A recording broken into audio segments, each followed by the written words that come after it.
Gimana nih, aku ulang dari awal apa gimana? Lanjut aja ya? Oh iya, lanjut aja, nggak apa-apa. Oke. Lanjut juga. XL sama dengan XC itu dia resonansi, jadi si beda fasenya juga 0. Dan ini rumus untuk nyari omeganya. Oke, kalau untuk daya, ya kayak rumus daya di itu ya, di rangkaian listrik dulu, di bab sebelumnya, P sama dengan I kuadrat R. Cuma ini tadi kan pakai fungsi yang ada di atas nih. Pakai fungsi arus ini. Ya, ini tinggal disubstitusiin aja ke dalam rumusnya. Tuh. Sama yang IRMS itu I per akar 2. Oke. Rumusnya bisa pakai I kuadrat R, kalau enggak bisa pakai ERMS dikali IRMS dikali cos dari sudut fase. Itu. Sekarang kita langsung ke soal aja. Reaktansi dari sebuah kapasitor akan sama dengan reaktansi sebuah induktor saat frekuensinya berapa gitu. Kalau dari soal ini, itu artinya kan si reaktansi kapasitor kan XC itu sama dengan XL. Kalau keadaannya kayak gini kan kita bisa bilang ini resonansi. Kayak yang aku bilang di atas tadi, kalau dia resonansi itu ada rumus sendiri namanya omega sama dengan 1 per akar LC gini. Nah, yang ditanya itu frekuensi. Omega sendiri itu rumusnya kan 2 PF. Ya tinggal dicari aja F-nya dari rumus ini. Jadi 2 PF sama dengan akar LC.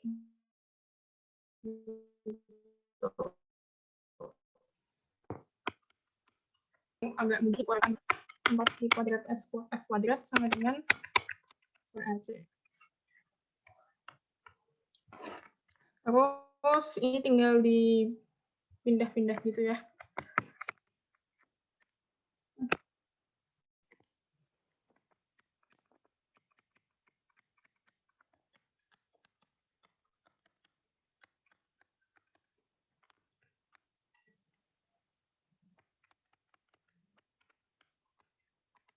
Jadi F sama dengan akar 1/4 pi kuadrat.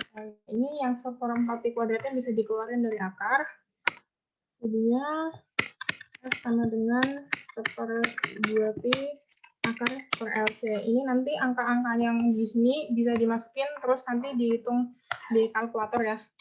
Jadi ya udah deh, aku hitungin aja sekalian.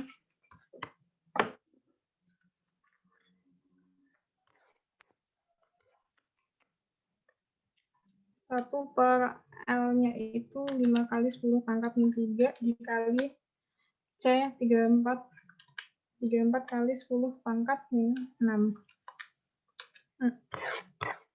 Terus dibagi 2 kali 3,14. Ya, jawaban yang mendekati itu 0,39 ya kalau tadi aku hitung di kalkulator. Jadi segitu deh jawabannya. Oke, kita move ke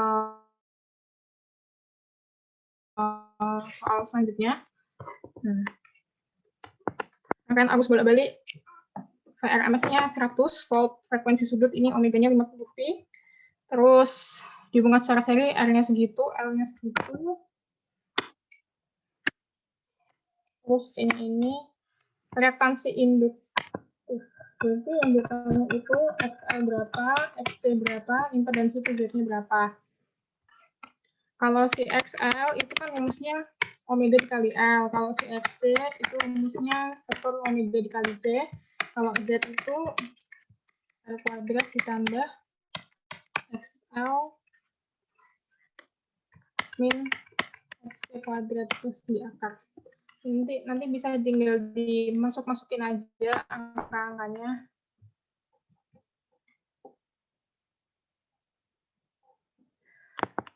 Kalau yang XL itu si 50 pi dikalikan sama ini 400 per pi, tapi kan masih mili. Ini make sure diubah dulu ke ya diubah dulu, jika dikali 10 pangkat min 3 dulu. Jadinya ini hasilnya 50 dikali 400 dikali 10 pangkat min 3. Ini sama dengan 20 ohm.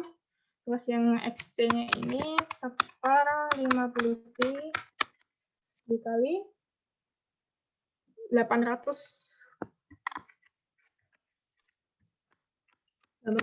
kali 10 pangkat min 6. Tapi ini sama dengan 25 ohm. Kalau yang Z-nya, ya Z-nya tinggal masukin angka yang udah kita tahu tadi. Yang R-nya kan 10. Terus XL-nya kan di sini nih. XL-nya 20. Terus XC-nya 25. Nggak apa-apa sih negatif, kan nggak pengaruh juga, soalnya dia nanti dikuadratkan.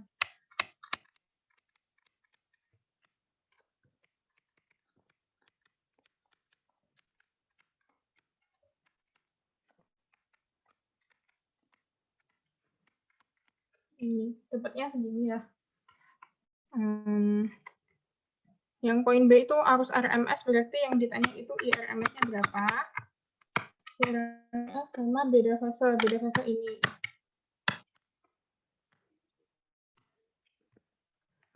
IRMS tadi udah aku kasih tahu rumusnya di atas nih. IRMS itu Imax per R2.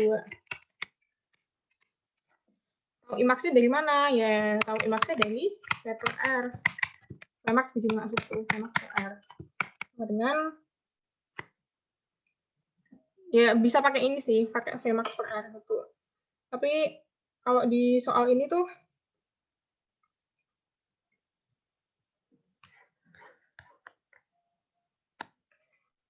yang diketahui kan si RMS-nya gitu.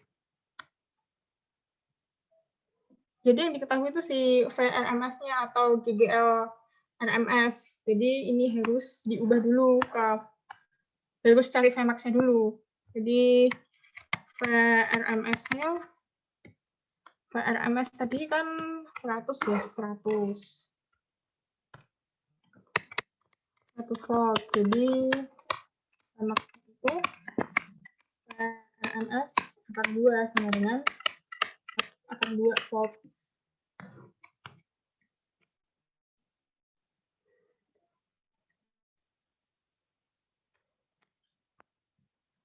Oh, sorry, ini bukan R, ini Z harusnya. Jadi ini tinggal kita substitusiin aja ke sini.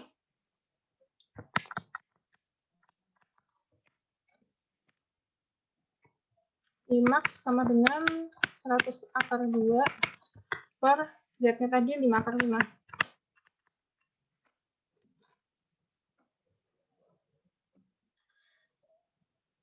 Ini hasilnya sama dengan 4 akar 10. Nah, yang ditanya IRMS tinggal dikali sama akar 2 aja. IRMS tuh dibagi akar 2.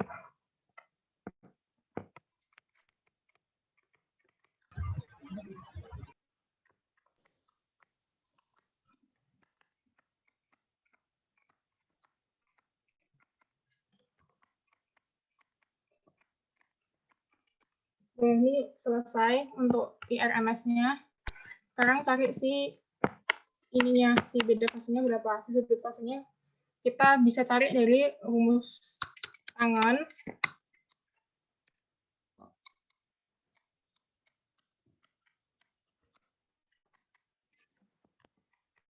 Terus ya tinggal kita masukin aja tadi yang udah kita temuin sebelumnya.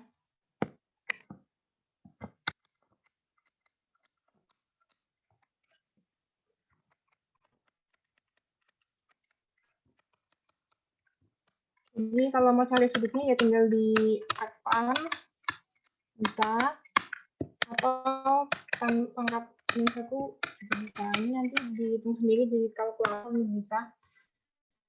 Terus yang poin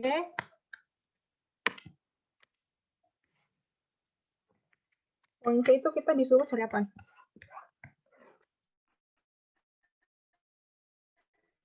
Daya rata-rata ya. Daya rata-rata yang digunakan di rangkaian.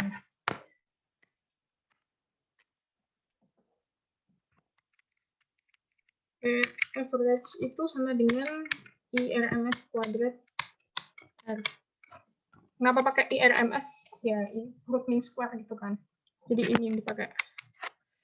IRMS-nya tadi kita udah ketemu di awal, ya tinggal kita masukkan aja. Sama dengan 4 × 5 kuadrat dikali 10. Ini sama dengan 16 kali 5 kali 10 sama dengan 800 satuan. Ya, clear ya, soalnya nih kayak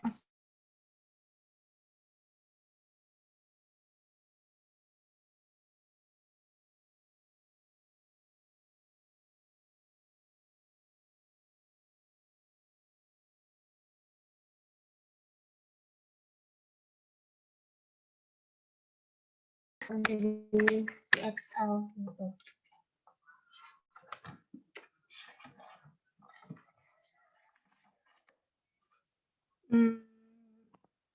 Ini kita bisa cari dari, oh ya, yang diketahui kan IRMS-nya nih, IRMS-nya 4, terus yang ditanya ini XC-nya berapa?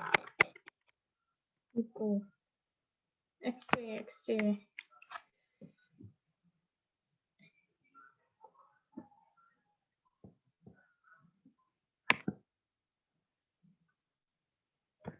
Jadi si RMS itu kan sama dengan RMS per Z.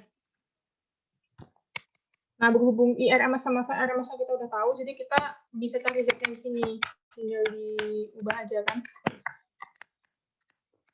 Sama dengan 200 per 4. 50 ohm. Nah, Z-nya itu sama dengan akar R kuadrat tambah dengan XC kuadrat. Jadi ini bisa di kuadratkan dulu aja supaya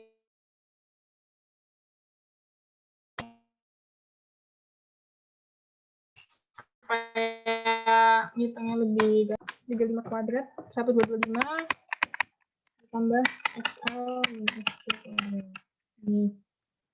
Ini tinggal kita pindah ruas aja, kita tahu si XL minus XC kurung kuadrat ini sama dengan 1275. 1275. Ini kita tarik akarnya biar bisa nggak kuadrat, biar dia nggak ada kuadratnya lagi.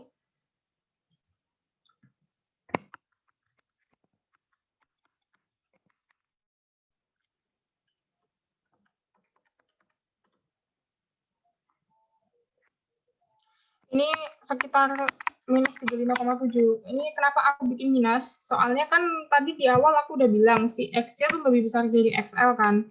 Jadi kalau XL min XC berarti ya negatif. Soalnya kan si XL-nya kecil. Kecil kalau dikurangin besar kan jadinya negatif. Nah, ini harus kita buat jadi bentuk XC min XL biar gak ada yang negatif. Ini dikali sama negatif 1 biar negatif. Dengan 35,7 kita sini. Berhubung si L-nya udah diketahui, jadi si XL-nya bisa dicari dulu gitu.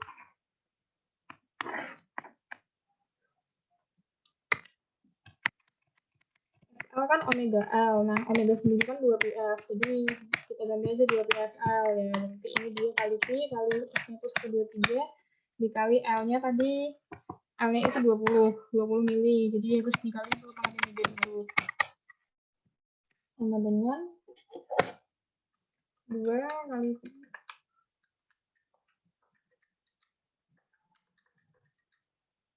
ini 15,45 kurang lebih segitu. Ya, tinggal kita masukin aja ke sini.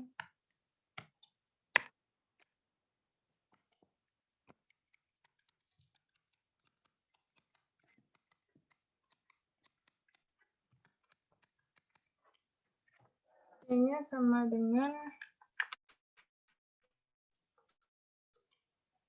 51,15 ya, kurang lebih lah. Kalau aku itu di kalkul. Karena XC itu rumusnya super omega kali C, dan kita mau cari C-nya kan. Jadi XC kali omega C sama dengan 1, C sama dengan super omega kali XC. Ini tinggal dimasukin aja ya angka-angkanya. Sama dengan 1 per 2 pi kali 123 dikali 51,6. Nanti untuk selebihnya bisa dihitung pakai kalkulator ya. Ini masalah angka aja sama penelitian. Oke, untuk bab listrik bolak-balik RLC ini aku cukupkan sampai di sini dulu. Kita mau move ke bab lain dulu ya. Soalnya bab yang lain tuh lebih banyak rumusnya gitu. Ini. Oke. Jadi aku mulai dulu, kita mau short review tentang gelombang bunyi. Soalnya ini masuk materi buat besok juga. Rumusnya itu V sama dengan lambda F. Ya udah pada tahu ya, lambda itu panjang gelombang, terus F itu frekuensinya. Terus ada persamaan gelombang nih. Soalnya kan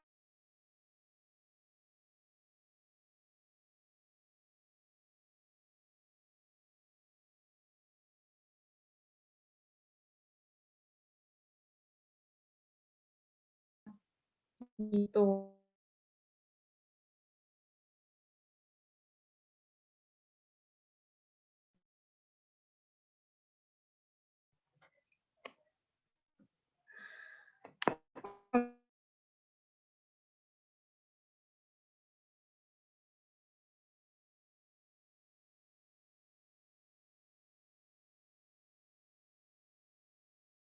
Mungkin aja si omeganya negatif gitu, atau si K-nya negatif, jadinya omega T plus KX, itu bisa aja.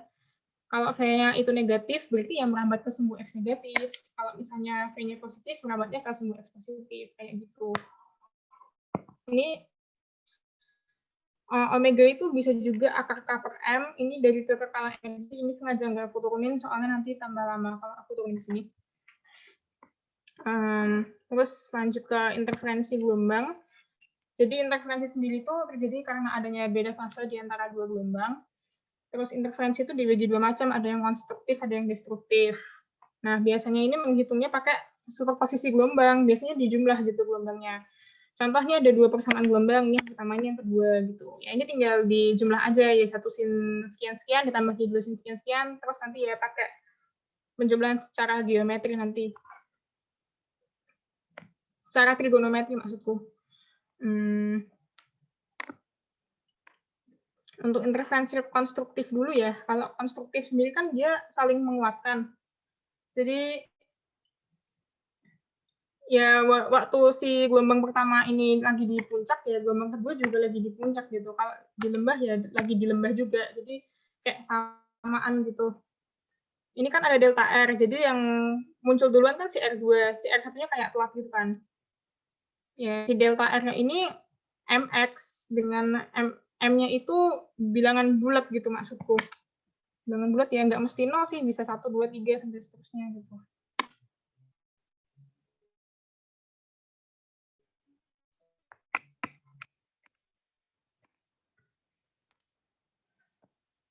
Yang ini beda fase itu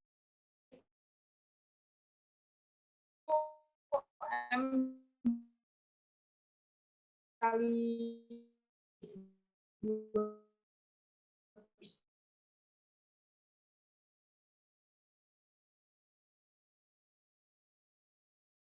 Di puncak, gelombang keduanya di lembah. Jadi dia saling menghilangkan gitu, satu positif sama negatif gitu. Delta R-nya yang di sebelah sini ini sama dengan N-1 dikali lambda per 2, yang beda fasenya 2N-1 kali Pi. Itu nanti ini bisa dibaca lagi. Oh ya, saranku supaya nggak, apa ya, kan berhubung besok ujiannya open book ya, jadi ada baiknya kalau catatannya nanti di print gitu atau ditulis ulang. Soalnya jujur ribet kalau misalnya catatannya di PDF, terus nanti ngebuka-buka tab lain gitu, atau ujian tuh ribet. Oke, lanjut ke, oh ya ini masih ada nih. Ke intensitas itu ya tinggal aja dibagi luas, tapi luasnya lingkaran, luas bola maksudku. Soalnya ini asumsinya kan di ruang yang bentuknya radial gitu, bentuknya bola. Jadi penyebarannya itu merata. Makanya dibagi 4πr². Terus taraf intensitas itu biasanya lambangnya TI, kalau nggak TI itu bisa juga beta gitu, sama aja. Rumusnya 10 log I per I0. I0 itu kayak ambang batas pendengarannya. Kurang lebih itu 10 pangkat 12 watt per meter persegi. Kalau rumusnya resonansi ini shortcut aja ya.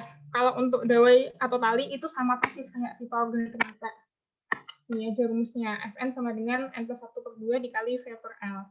Kalau ditanya nada dasar ya tinggal N-nya sama dengan 0 gitu. Nada atas pertama ya N-nya sama dengan 1 gitu, terusnya. Pipa organa tertutup 2N+1/4 dikali V per L. Terus kalau gelombang tali ini pakai hukum Elde, V sama dengan akar F per mu. Dengan mu-nya itu rapat massa per satuan panjang. Biasanya satuannya kilogram per meter. Kalau pakai satuan yang lain, ya jangan lupa dikonversi aja sih. Sama yang terakhir tuh ada efek Doppler. Efek Doppler itu, ya ini rumusnya. Misalnya soal yang sering ada itu ya, si pendengarnya itu diam, tapi si sumbernya tuh yang bergerak. Kalau pendengarnya diam, biasanya VP-nya 0. Kalau si sumbernya menjauh, berarti yang bawahnya kan harus makin besar. Jadi kalau si bawah ini kan itu ya penyebut. Kalau penyebutnya besar, nanti kan hasil kalinya ke FS kan jadi kecil gitu. Soalnya kalau menjauh kan ya di logika aja, kalau sumber bunyi menjauh kan ya semakin kecil frekuensi yang bisa kita dengar gitu. Jadi ini tandanya plus. Kalau mendekat kan semakin dekat sumbernya kan semakin keras bunyi yang kita bisa dengar. Jadi ya harus minus biar hasil kali ke FS-nya itu bisa besar. Soalnya kan posisinya di bawah gitu. Ya udah kita langsung ke soal aja untuk nomor 1, gelombang tali. Persamaannya ini ya.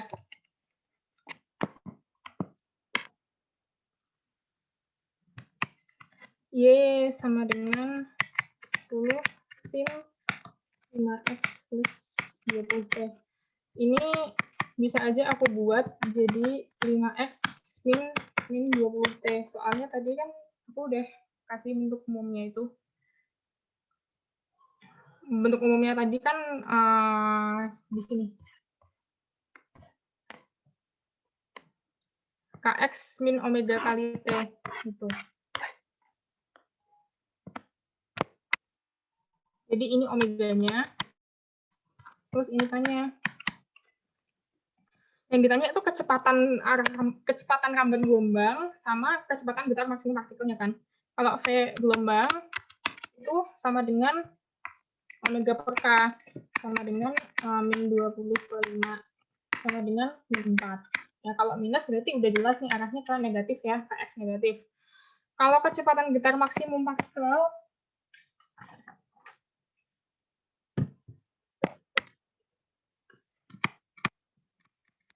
rumusnya amplitudo dikali omega.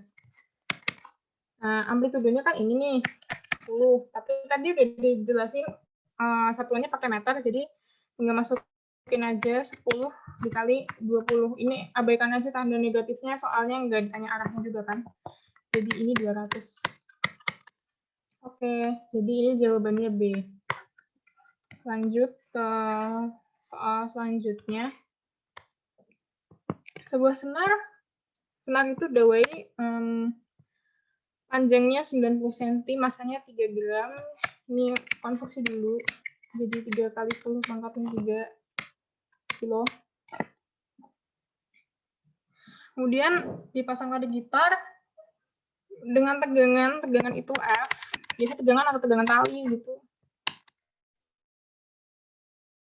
525 Newton. Frekuensi fundamental berarti si F0 yang ditanya berapa. Ya kita mulai dari rumusnya si F0 dulu. F0 untuk dawai tadi itu V per 2L. Nah, kita kan nggak tahu V-nya ini berapa, terus kita mau tahu nih cara ngedapetin V-nya itu dari mana. Berhubung ini tali, berarti kita balik dong ke konsep gelombang tali yang ada di sini. Nah, ini kita pakai hukum Melde ini, pakai yang akar F per mu.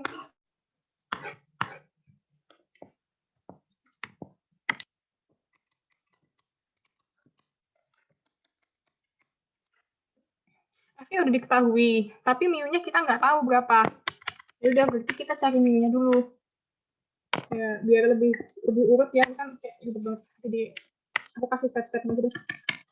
F0 sama dengan V per 2L. Nah, ini kita nggak tahu, jadi cari V dulu. Cari V sama dengan akar F per mu. Terus ke bawah lagi. Mu-nya kita nggak tahu, jadi kita cari mu.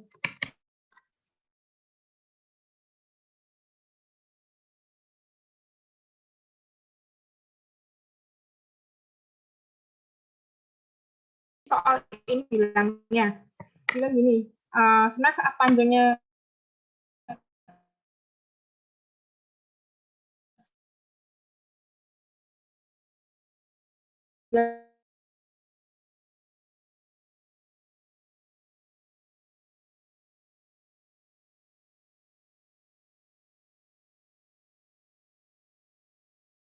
jadi kayak senar itu satu senar utuh panjangnya 90 cm. Panjangnya itu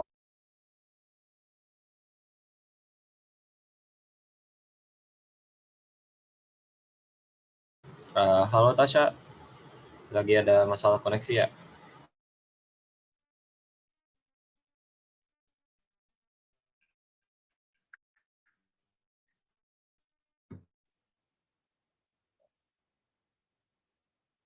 halo halo Halo, halo. gimana? Ya, share screen-nya mati. Halo? Halo. Oh, mati sejak kapan ya tadi? Baru bentar dong kok, nggak apa-apa. Baru kayak 15 detik. Ini udah masuk kan? Ini udah. Oke.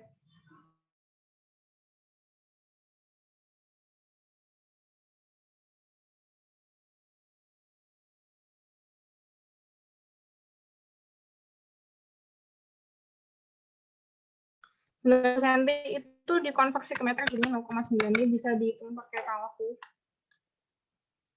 Jadi 3 kali 10 pangkat 7 per.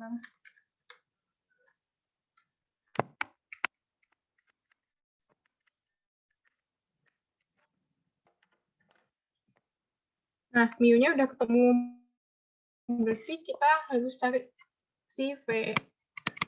V sama dengan akar 525 per 3,3 kali 10 pangkat 3.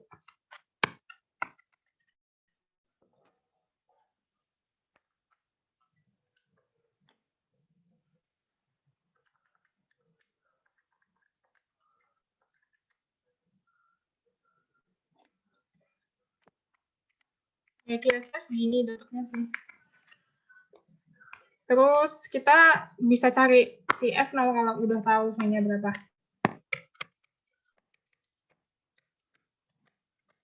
Nah, tapi di sini harus diingat-ingat L yang dimaksud itu ya L waktu bergetar gitu. Jadi ini ada perbedaan. Kalau buat cari mu pakai L keseluruhan, tapi kalau cari F0 pakai L waktu si dawainya bergetar. Nah, si dawai yang ini kan waktu dipasang di gitar kan ya, artinya dia bergetar saat panjangnya 0,78. Jadi yang kita pakai buat cari F0 yang 0,78.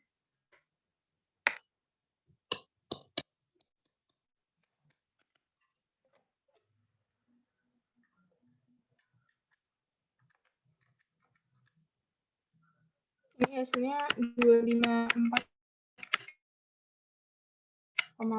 Hz.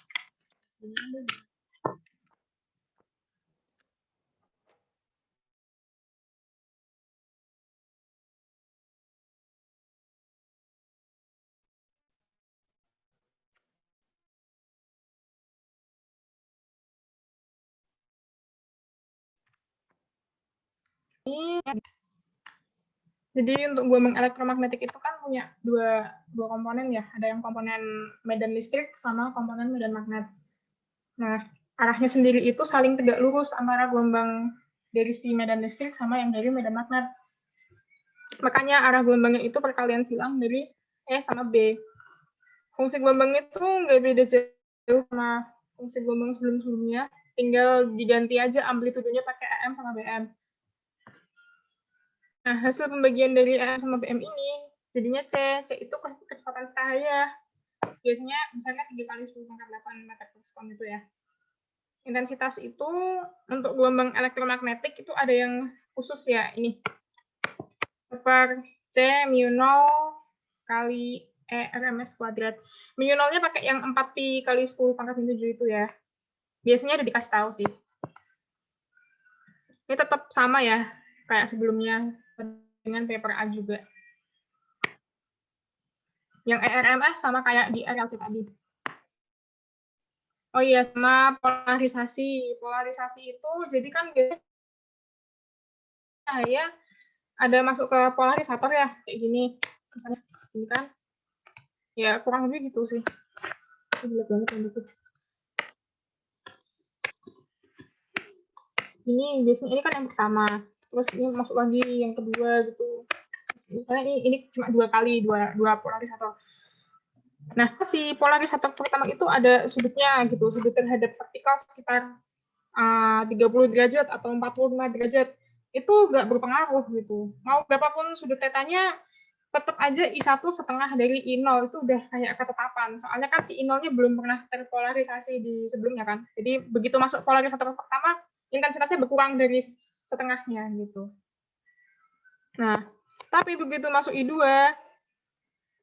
ini yang kedua ya, masuk ke I2, masuk ke polarisator kedua, intensitasnya jadi I1 kali cos kuadrat theta.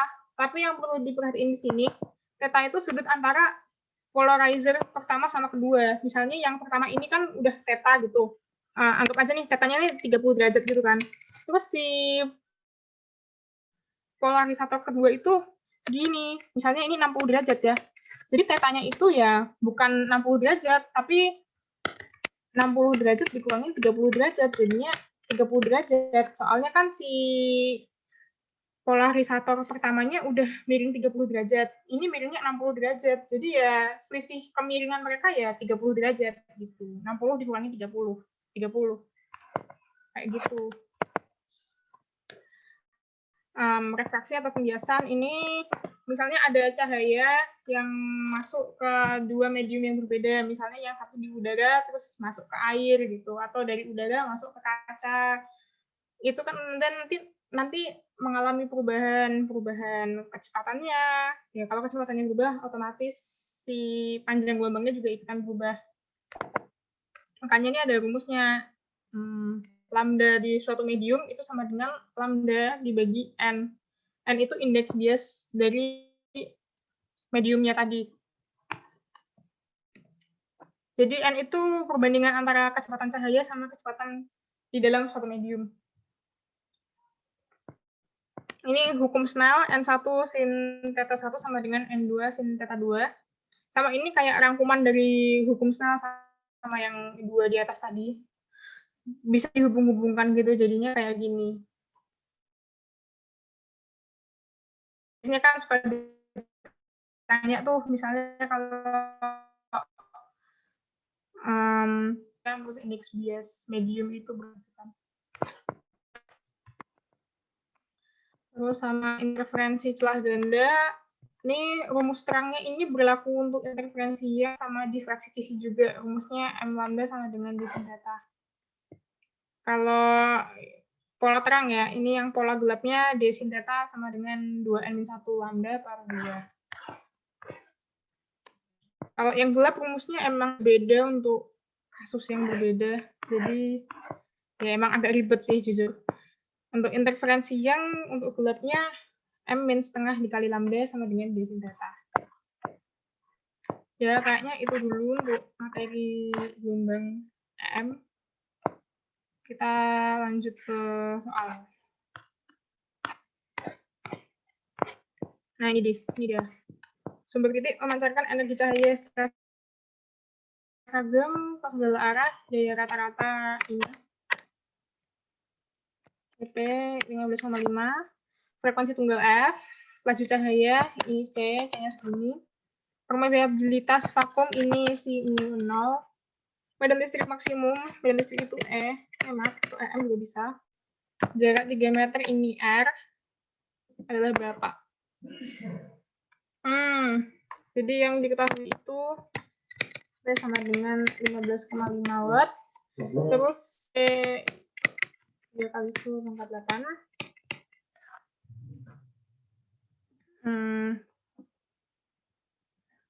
Tadi aku udah kasih rumus di atas. Kalau misalnya nemu soal yang ada dayanya, itu diasosiasikan aja ke intensitas.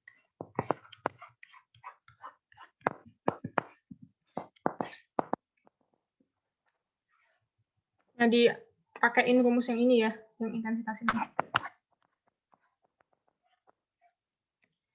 Ini jadinya ini sama dengan 1/C mu 0 kali RMS kuadrat.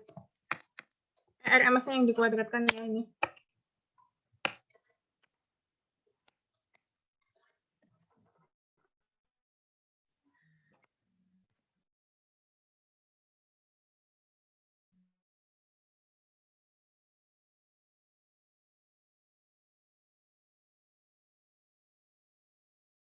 Kalau kita mau ubah IR, karena si I itu sama dengan P/4πr kuadrat, ya tinggal disamakan aja.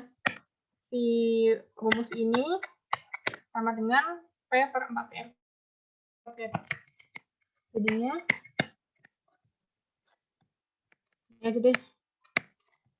Sama dengan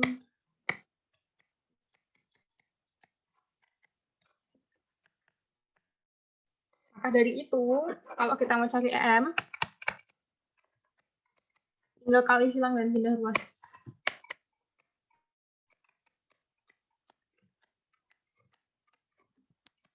Ya, EM sendiri tinggal kita akarin aja.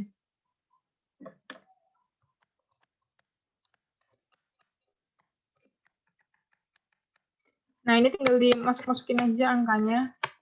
Ya, dibantu kalkulator biar lebih gampang, soalnya ini angkanya juga lumayan jelek. Tapi nggak juga sih, ini kan ada pi, terus di bawah ada pi, jadi ini bisa coret-coretan.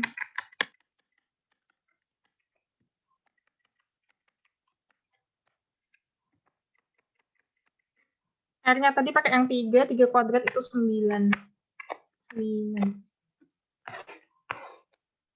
P-nya bisa coret. Ini bisa coret, terus sama 9 ini di sini 3. Jadinya akar 2 kali 10 pangkat 1 kali 15,5 per 4.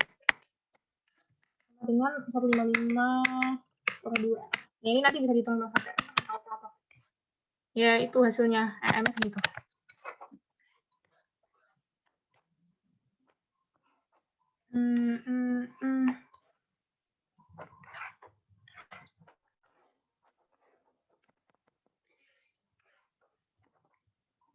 Yang soal nomor 4, ini tuh sebenarnya soal konsep dasar gitu ya.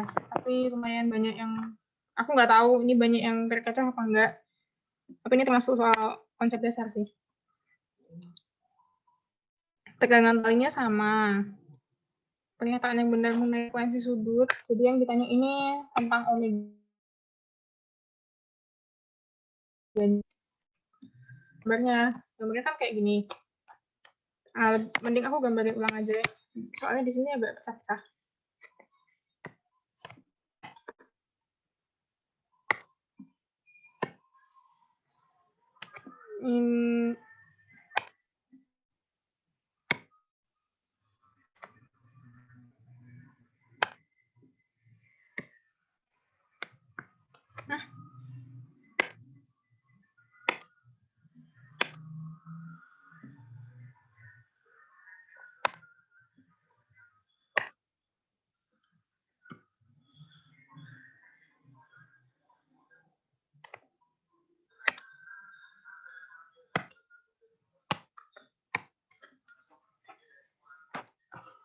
Kalau di omega itu kan frekuensi sudut gitu kan.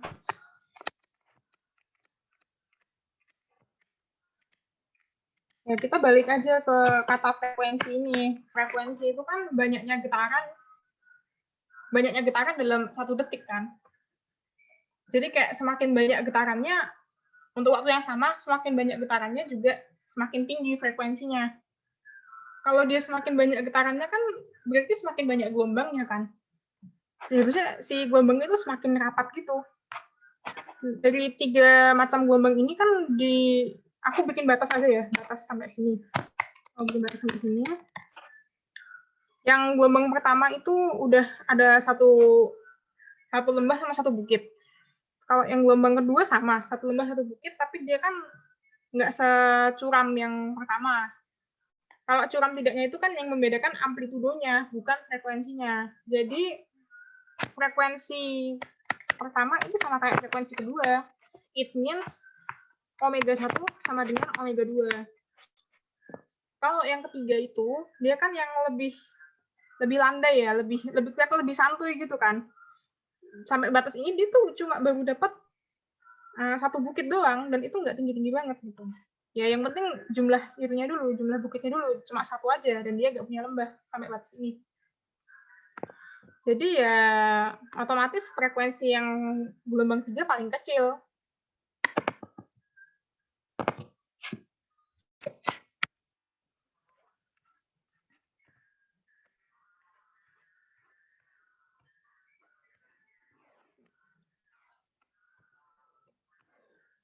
Frekuensinya paling kecil.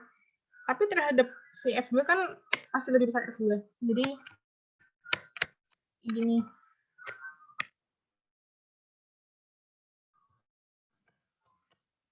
Ya udah, jadi ini hubungannya. Ini soal konsep ya. Lanjut.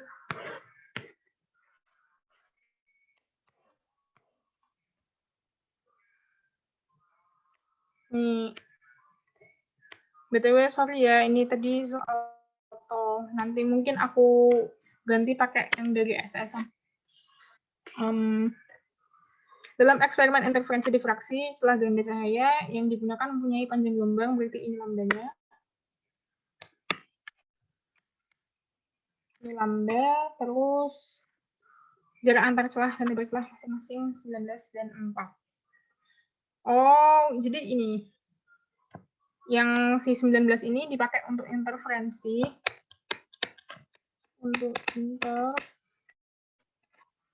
Oh, yang si 4 ini dipakai untuk difraksi. Banyaknya pola terang interferensi dalam struktur utama difraksi adalah berapa buah? Jadi ini langkah pertamanya itu dari difraksi dulu ya.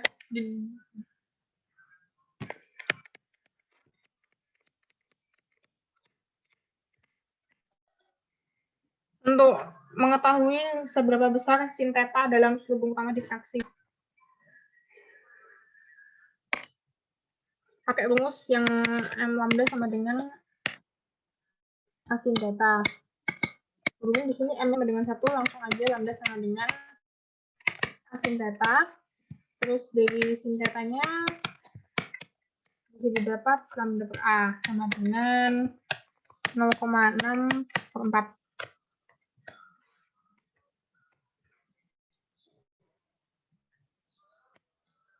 Ini udah dikonversi ke mikrometer semua ya, jadi jangan bingung kenapa 0,6 per 4.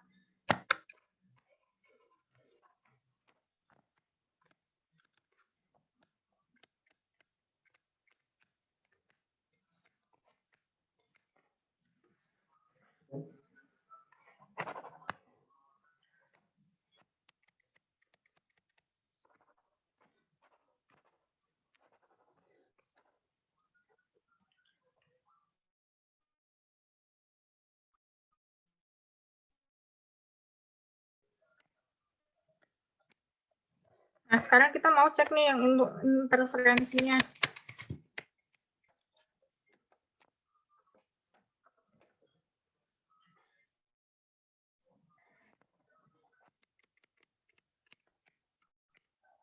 Untuk interferensi, kita coba satu-satu dulu.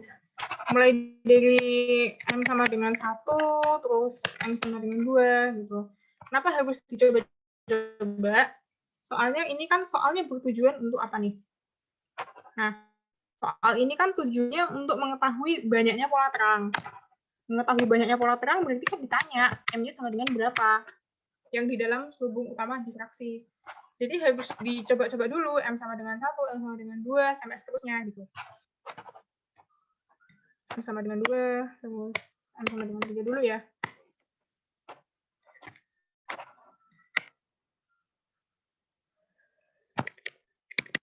Sin theta sama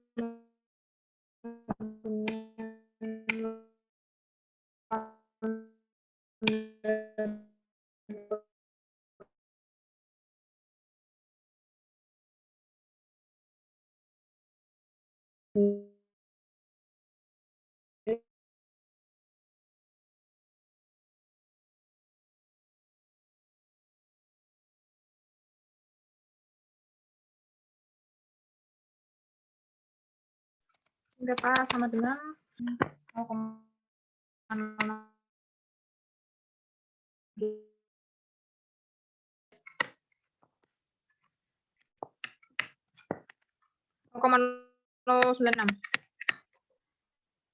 Nah, tapi kita udah bikin 3 percobaan kan, M1, M2, M3, ini semua tuh masih di bawah 0,15, jadi kita harus coba lagi.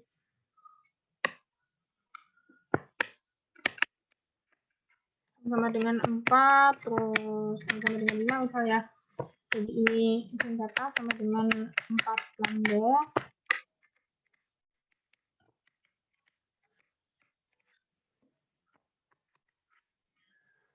Ini sama dengan 0,13.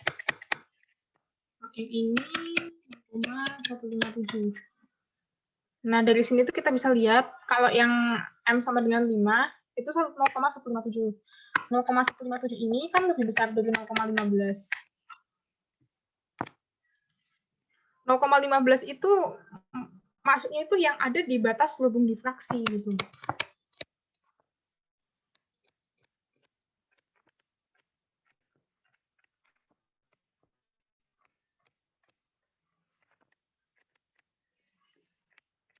Jadi kalau 0,157 itu udah di luar selubung difraksinya. Jadi kalau si M-nya sama dengan 5 itu udah nggak termasuk di selubung difraksi lagi. Jadi yang masih di dalam selubung difraksi ya yang paling banyak ya waktu M sama dengan 4. Gitu. Jadi ini jawabannya M sama dengan 4.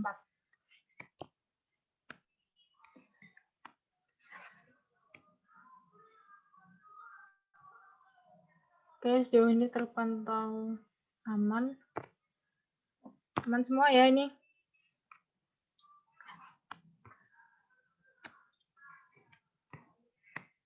Kita ke soal nomor 6. Soal ke-6 ini tentang kisi difraksi. Oh ya, ini ada friendly reminder kalau misalnya nemu data kayak gini. Data tentang jumlah garis per senti. Ini N. Ini gunanya untuk cari lebar celah. Oh, bukan. Maksudku ini untuk cari jarak antara celah mungkin ya. Untuk cari D ini. Untuk cari D. Dari sini. Dari N.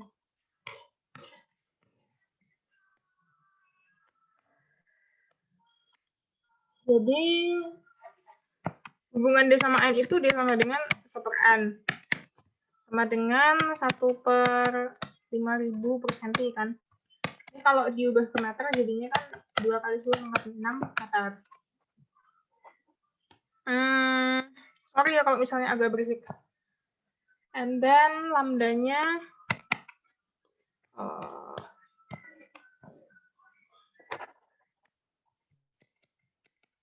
itu 500 nano. Ini konversinya ke meter. Jadi 5 kali pangkat 7. Dan L itu jarak. L itu nih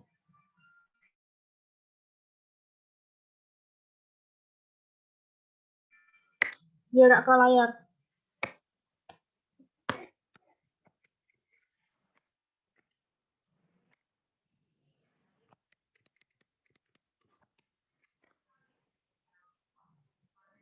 Kita pakai rumus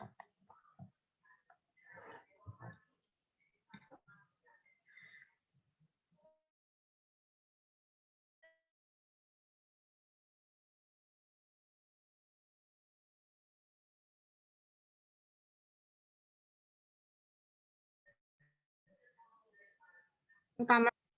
Kalau untuk terang tadi rumusnya itu kan lambda sama dengan D sin theta. Atau D sin theta sama dengan M lambda.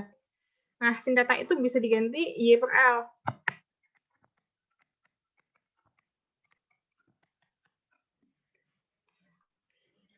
Dengan keterangan, dengan catatan ya, Y itu ini, jarak antara dua maksimum utama.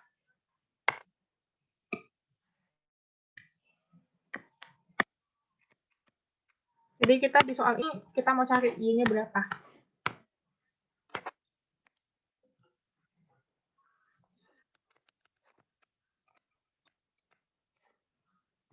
Tinggal dimasukin angka-angkanya aja nih. M-nya 1, terus lambdanya 5 kali 10 pangkat 7 per D. D-nya itu 2 kali 10 pangkat 6. Kalikan L, L-nya 0,6.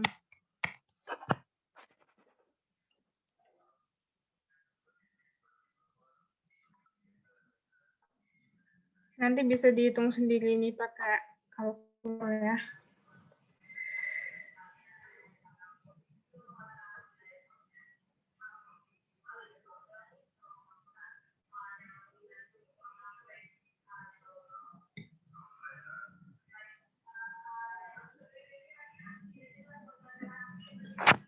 Ini sama dengan 0,15 meter. Itu. Terus untuk ke-6 ini udah ya, udah jelas harusnya. Ini jawabannya. Kita lanjut ke soal nomor 7 agak di atas ini.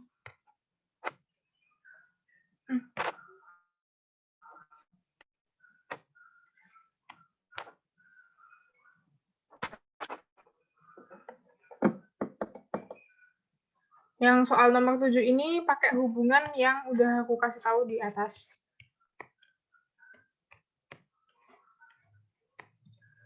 Pakai hubungan ini. Itu tadi kan data yang diketahui frekuensi sama indeks bias. Jadi kita harus cari tahu hubungan antara F sama N. Nah, di sini kita bisa lihat hubungan F sama N itu F2 per F1 sama dengan N2 per N1. Ya udah, tinggal kita masukin aja ke sini.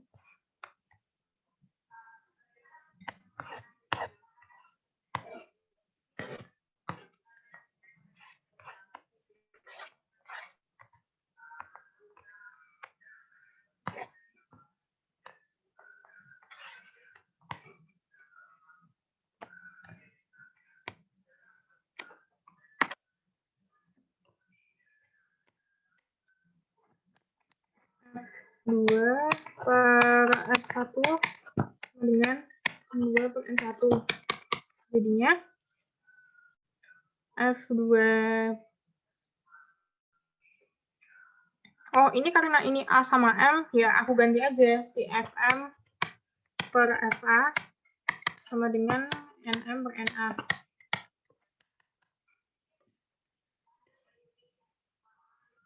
Yang ditanya itu si Fm-nya.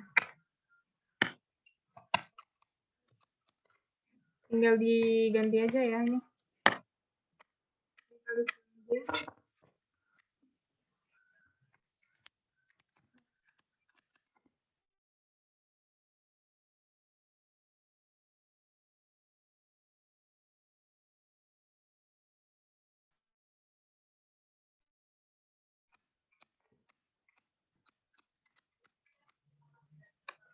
Langsung aja dihitung di kalku. 9.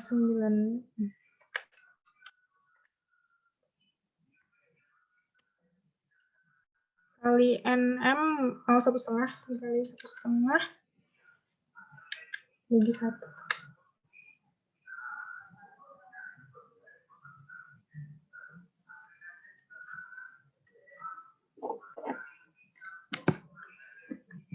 Tapi kalau aku ngitung di kalku, aku dapatnya 894. Soalnya tadi aku pakai hubungan F2 per F1 sama dengan N2 per N1 gitu. Jadi ini agak beda sama yang diisi sama temanku gitu. Beda lah ya.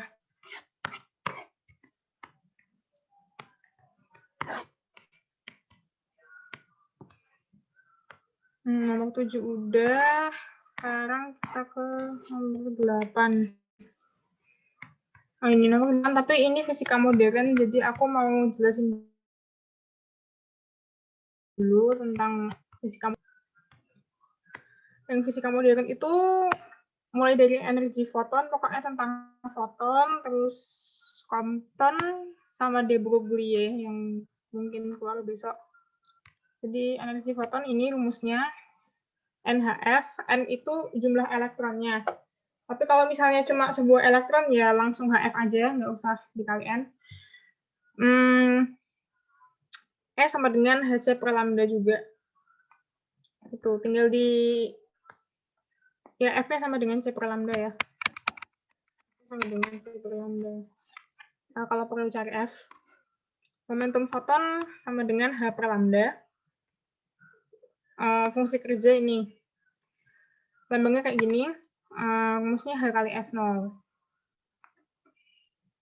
Jadi energi foton sendiri itu adalah jumlah dari energi kinetik elektron ditambah fungsi kerja. Energi fotonnya tadi kan HF. Ini maksudku untuk satu buah elektron aja ya. HF sama dengan EK ditambah HF0. Jadi EK itu sama dengan H dikali perubahan frekuensi atau H dikali F min F0. Itu.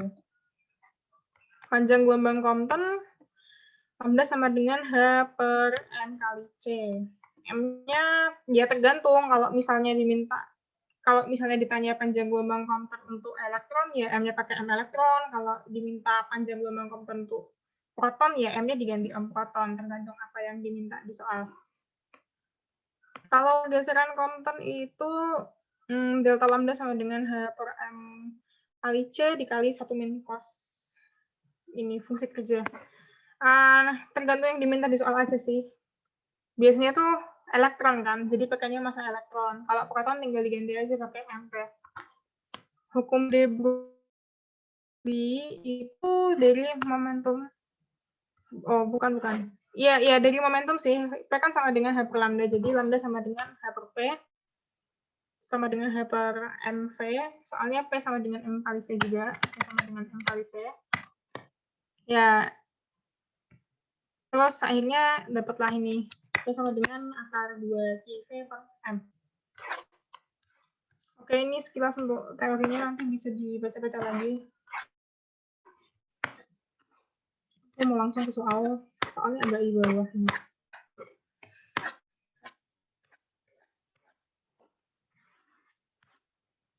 Ini masih, bukan 9, nomor 8-nya, ini dia. Dari bahan efek listrik diketahui fungsi kerja. Fungsi kerja itu fungsi kerja logam sekian elektron volt. Diketahui panjang gelombang foton berarti ini tegangan yang diperlukan untuk menghentikan. Tegangan untuk menghentikan itu V-stop. Tadi aku belum kasih rumus V-stop ya. Ya udah deh, nanti aku tambahin aja.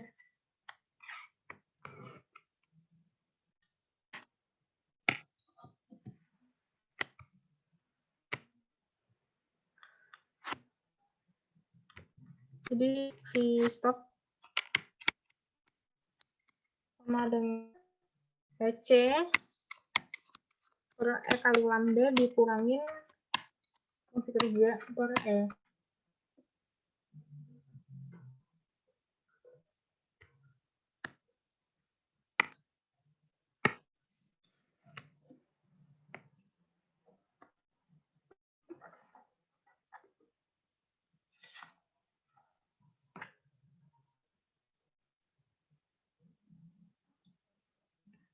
Tapi berhubung si fungsi kerjanya tadi itu elektron volt 4,09 eV,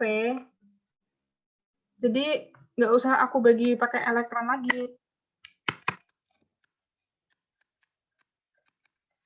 Hanya tuh konstanta Planck ya, sekitar 6,626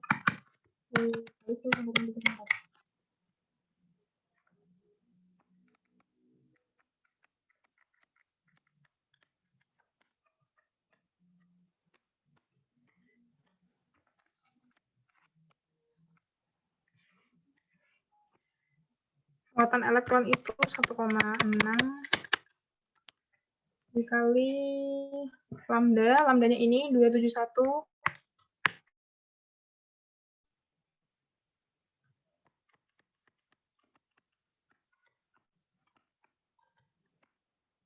dikurangin fungsi kerjanya 4,09. Nah, ini nanti bisa dihitung sendiri pakai kalkulator lagi, soalnya angkanya cukup jelek. Nah, kita lanjut ke soal nomor 9. Ini soal konsep lagi. Ini kita pakai rumus pergeseran kontan. Yang rumusnya itu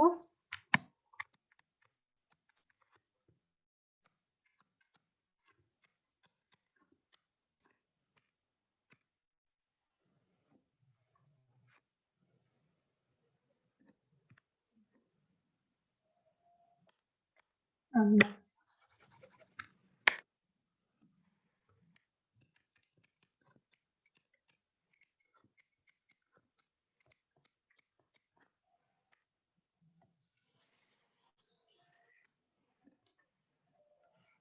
kalau kita lihat dari grafik ini kan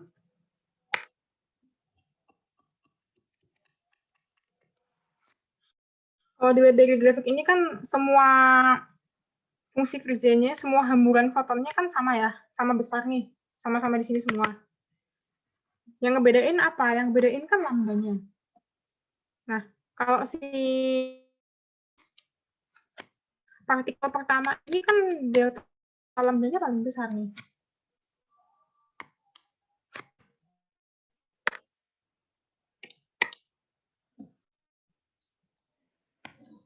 Delta lambdanya paling besar nih yang pertama, terus menurun 2, 3, 4 ini makin kecil. Yang ditanya sama soalnya itu tentang masanya. Nah, hubung dari rumus ini kita tahu kan kalau delta lambda sama massa itu hubungannya berbanding terbalik. Jadi kalau si delta lambdanya besar, si massanya juga makin kecil. Atau bisa ditulis kayak gini. Si delta lambda paling besar 1. Jadi massa paling kecil itu 1. Jadi urutan dari kecil ke besar ya 1, 2, 3, 4. Tapi soal minta dari besar ke kecil, ya tinggal dibalik aja urutannya. 4, 3, 2, 1. Ini jawabannya.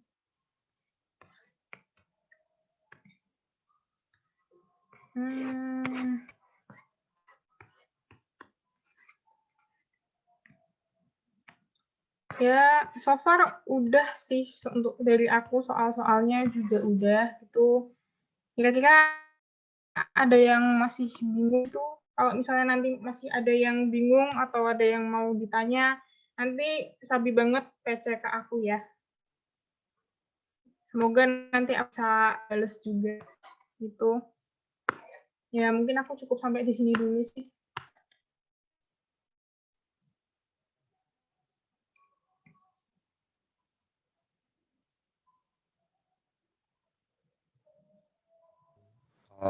Itu aja ya.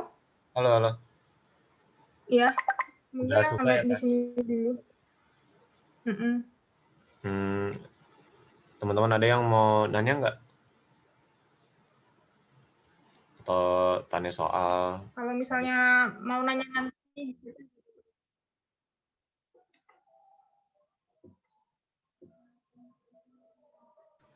Gimana, Tash, maaf? Nanti kalau mau nanya di PC juga boleh, Pak.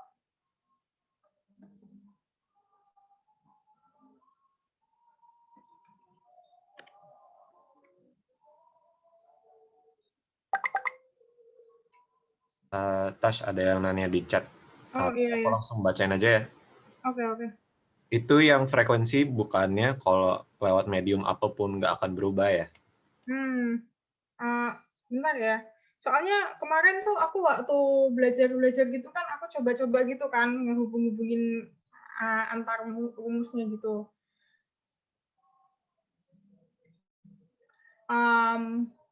Frekuensi.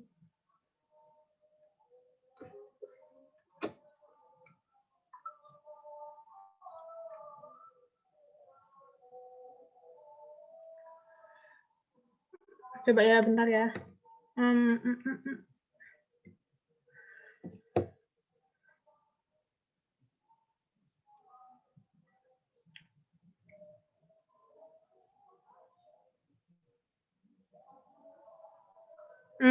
Kayaknya bener sih, harusnya nggak anu ya, nggak berubah mungkin. Kayaknya bener sih. Soalnya kalau lewat medium yang berbeda kan kayaknya cuma panjang gelombangnya aja yang berubah. Iya, iya, ya. Mungkin aku bisa ralat dulu yang di sini tadi. Ini aku hapus aja deh yang si frekuensi. Jadinya ini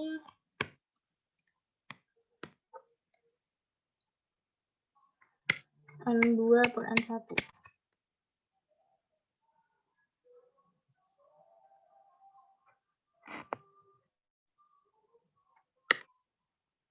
Ya, cukup sampai sini aja ya, berarti. Si frekuensi tadi nggak masuk, sorry. Ya, mungkin tadi untuk soal nomor 7, mau aku ganti dulu jawabannya ya.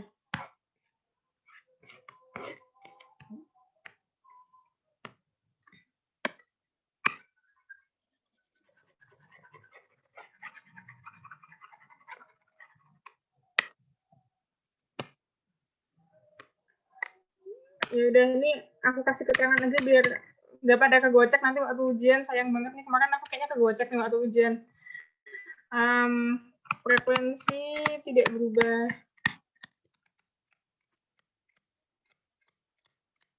ketika melewati medium yang berbeda.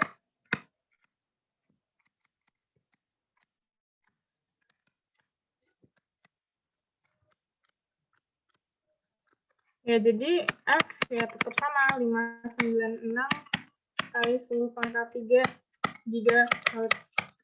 Jadi benar ya jawabannya di sini. Oke, makasih buat masuknya ya. Oke.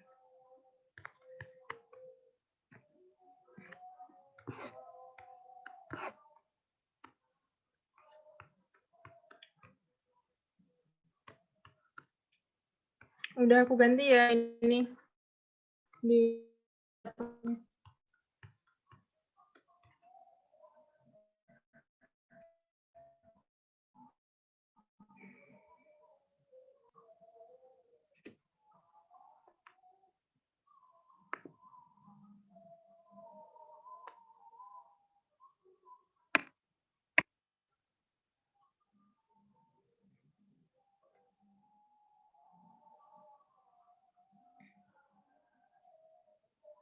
Itu buat yang di kolom chat ya. Buat video kemarin udah di-upload ya, buat rekamannya.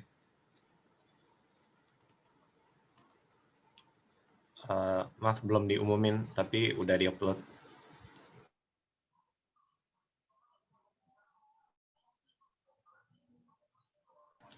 Jadi bisa langsung cek ke YouTube-nya lagi.